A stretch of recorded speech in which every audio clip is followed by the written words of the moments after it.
Hello നമസ്കാരം. നിങ്ങൾ plus two കഴിഞ്ഞ ആളാണോ? എങ്കിലിപ്പോൾ കേന്ദ്ര സർക്കാരിൻ്റെ ഹയർ സെക്കൻഡറി ലെവൽ ജോലികളിലേക്ക് അപേക്ഷിക്കുവാനുള്ള അവസരം വന്നിട്ടുണ്ട്. ആൺകുട്ടികൾക്ക് വെറും 100 രൂപ മാത്രം അടച്ചുകൊണ്ട് അപേക്ഷ സമർപ്പിക്കാം. വനിതകൾക്കും SC/ST വിഭാഗങ്ങൾക്കും ഫീ അടയ്ക്കേണ്ടതില്ല. SSC പരീക്ഷകളുടെ ഒരു പ്രത്യേകത എന്തെന്നാൽ വളരെ പെട്ടെന്ന് എക്സാം നടത്തി റിസൾട്ട് പബ്ലിഷ് ചെയ്യുകയും പെട്ടെന്ന് തന്നെ നിയമനങ്ങൾ നടത്തുകയും ചെയ്യും. ഈ പരീക്ഷയുടെ തീയതി ഇപ്പോഴേ പ്രഖ്യാപിച്ചിട്ടുണ്ട്. സെപ്റ്റംബർ 8 മുതൽ 18 വരെയാണ് SSC ടയർ 1 എക്സാം ഉണ്ടാവുക.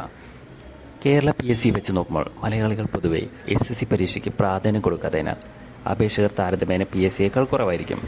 ഈ വർഷത്തെ SSC CHS റിക്രൂട്ട്മെൻറ്റ് ഒന്നിലധികം വകുപ്പുകളായി ആകെ 3131 ഒഴിവുകളാണ് റിപ്പോർട്ട് ചെയ്തിട്ടുള്ളത്. സെലക്ട് ചെയ്യുന്ന ഉദ്യോഗാർത്ഥികൾക്ക് ഇന്ത്യ ഗവൺമെൻറ് വിവിധ ഓഫീസുകൾ, അതായത് വിവിധ മന്ത്രാലയങ്ങൾ, വകുപ്പുകൾ, ഓഫീസുകൾ, വിവിധ ഭരണഘടനാ സ്ഥാപനങ്ങൾ, സ്റ്റാറ്റ്യൂട്ടറി ബോഡികൾ, ട്രൈബ്യൂണലുകൾ എന്നിവയിലെ വിവിധ ജോലികൾ, അതായത് LD clerk, junior secretariat assistant, data entry ഓപ്പറേറ്റർമാർ, auditor, accountant, postal assistant, sorting assistant, tax assistant, senior secretariat assistant, upper division clerk, senior administrative assistant തുടങ്ങിയ വിവിധ ഗ്രൂപ്പ് C തസ്തികകളിലേക്ക് നേരിട്ട് ജോയിൻ ചെയ്യാം. ഈ മാസം ജൂലൈ 18 വരെ ആണ് അപേക്ഷിക്കുവാനുള്ള സമയമുള്ളത്. അപേക്ഷിക്കുവാനുള്ള ലിങ്കും കൂടുതൽ വിവരങ്ങൾക്ക് ആവശ്യമായ പ്രോസ്പെക്ടസും ഡിസ്ക്രിപ്ഷനിൽ കൊടുത്തിട്ടുണ്ട്.